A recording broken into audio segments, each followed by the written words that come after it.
This message is non-copyright. Duplication is encouraged.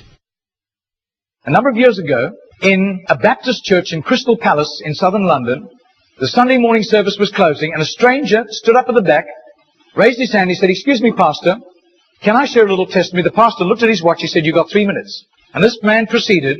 He said, "I've just moved into this area. I used to live in another part of London. I came from Sydney in Australia. And just a few months back, I was visiting some relatives, and I was walking down George Street. You know where George Street is in Sydney? It runs from the business hub out to the Rocks, the colonial area. And he said, a strange little white-haired man stepped out of a shop doorway, put a pamphlet in my hand, and he said, "Excuse me, sir, are you saved? If you die tonight, are you going to heaven?" He said, I was astounded by those words. Nobody had ever told me that. I thanked him courteously, and all the way on British Airlines back to Heathrow, this puzzled me. I called a friend who lived in this new area where I'm living now, and thank God he was a Christian. He led me to Christ. And I'm a Christian, and I want a fellowship here. And Baptists love testimonies like it. Everyone applauded and welcomed him into the fellowship. That Baptist pastor flew to Adelaide in Australia the next week. And 10 days later, in the middle of a 3-day series in a Baptist church in Adelaide, a woman came to him for counseling, and he wanted to establish where she stood with Christ. And she said, "I used to live in Sydney. And just a couple of months back, I was visiting friends in Sydney, doing some last-minute shopping down George Street, and a strange little white-haired man, elderly man, stepped out of a shop doorway, offered me a pamphlet, and said, 'Excuse me, ma'am, are you saved? If you die tonight, are you going to heaven?'" She said, "I was disturbed by those words. When I got back to Adelaide, I knew this Baptist church was on the next block from me, and I sought out the pastor, and he led me to Christ. So, sir, I'm telling you that I am a Christian." Now, this London pastor was now very puzzled. Twice, within a fortnight, he'd heard the same testimony. He then flew to preach in the Mount Pleasant Baptist Church in Perth.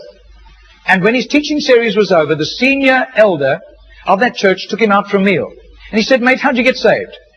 He said, "I grew up in this church from the age of 15 through Boys Brigade.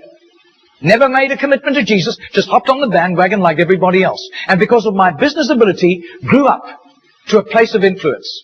I was on a business outing in Sydney just 3 years ago, and an obnoxious, spiteful little man stepped out of a shop doorway, offered me a religious pamphlet, cheap junk, and accosted me with a question. 'Excuse me, sir, are you saved? If you die tonight, are you going to heaven?' He said, I tried to tell him I was a Baptist elder. He wouldn't listen to me. He said, I was seething with anger all the way home on Qantas to Perth. He said, I told my pastor thinking he would sympathize with me, and my pastor agreed. He had been disturbed for years, knowing that I didn't have a relationship with Jesus, and he was right. And my pastor led me to Jesus just 3 years ago." Now, this London preacher flew back to the UK and was speaking at the Keswick Convention in the Lake District. And he threw in these 3 testimonies. At the close of his teaching session, 4 elderly pastors came up and said, "We got saved between 25 and 35 years ago, respectively, through that little man on George Street giving us a tract and asking us that question." He then flew the following week to a similar Keswick Convention in the Caribbean, to missionaries. And he shared the testimonies. At the close of his teaching session, 3 missionaries came up and said, "We got saved between 15 and 25 years ago, respectively, through that little man's testimony and asking us that same question on George Street in Sydney." Coming back to London, he stopped outside Atlanta, Georgia, to speak at a naval chaplains convention. And when his 3 days of revving these naval chaplains up, over 1,000 of them, in soul winning, the chaplain general took him out for a meal. And he said, "How did you become a Christian?" He said, "Well, it was miraculous. I was a rating on a United States battleship, and I lived a reprobate life. We were doing exercises in the South Pacific, and we docked in Sydney Harbour for replenishments. We hit King's Cross with a vengeance. I got blind drunk. I got on the wrong bus, got off in George Street, and as I got off the bus, I thought it was a ghost. This elderly white-haired man jumped in front of me, pushed a pamphlet in my hand, and said, 'Sailor, are you saved? If you die tonight, you're going to heaven.' He said, the fear of God hit me immediately. I was shocked sober and ran back to the battleship, sought out the chaplain. The chaplain led me to Christ, and I soon began to prepare for the ministry under his guidance, and here I am in charge of over 1,000 chaplains, and we're bent on soul winning today." That London preacher, 6 months later, flew to do a convention for 5,000 Indian missionaries in a remote corner of northeastern India, and at the end, the Indian missionary in charge, a humble little man, took him home to his humble little home for a simple meal. And he said, "How did you, as a Hindu, come to Christ?" He said, "I was in a very privileged position. I worked for the Indian diplomatic mission. And I travel the world, and I am so glad for the forgiveness of Christ and His blood covering my sin, because I'd be very embarrassed if people found out what I got into.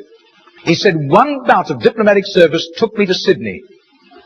And I was doing some last-minute shopping laden with parcels of toys and clothing for my children, walking down George Street. And this courteous little white-haired man stepped out in front of me, offered me a pamphlet, and said, "Excuse me, sir, are you saved? If you die tonight, are you going to heaven?" He said, I thanked him very much, but this disturbed me. I got back to my town, I sought out the Hindu priest, and he couldn't help me. But he gave me some advice. He said, just to satisfy your curious mind, nothing else, go and talk to the missionary in the mission house at the end of the road. And that was fatal advice. He said, because that day the missionary led me to Christ. I quit Hinduism immediately, and then began to study for the ministry. I left the diplomatic service, and here I am, by God's grace, in charge of all these missionaries, and we are winning hundreds of thousands of people to Christ. Well, 8 months later, that Crystal Palace Baptist pastor was ministering in Sydney, in Gymea, southern suburb of Sydney. And he said to the Baptist minister, do you know a little man, an elderly little man, who witnesses and hands out tracts on George Street? And he said, I do. His name is Mr. Genor, G-E-N-O-R. But I don't think he does it anymore. He's too frail and elderly. The man said, I want to meet him. 2 nights later, they went around to this little apartment, knocked on the door, and this tiny, frail little man opened the door.